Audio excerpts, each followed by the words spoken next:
Napigil ng bagyo ang pagsasanay ni Congressman Manny Pacquiao sa lungsod ng Baguio. Nakatutok si Ruth Cabal.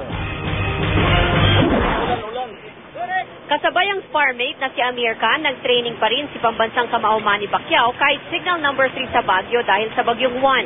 Kapansin-pansing kumpara sa mga nakaraang training, mas pinupukpok ngayon ni conditioning coach Alex Ariza si Pacman.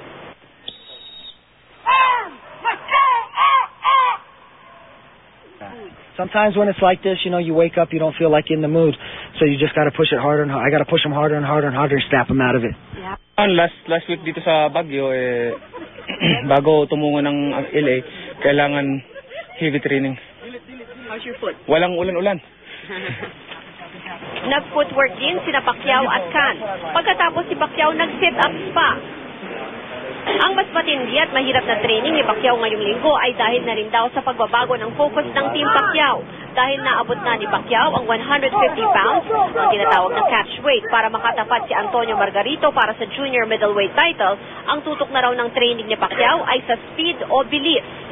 Kahit si Khan, aminadong mas mahirap ang training sa ganitong panahon, pero di na raw ito bago para sa British-Pakistani boxer. You know, in England, where I come from, it's the same weather. You know, it's always cold and a lot of rain and everything. So, you know, we're quite used to it. Mula sa Baguio City, Ruth Cabal, nakatutok, 24 oras.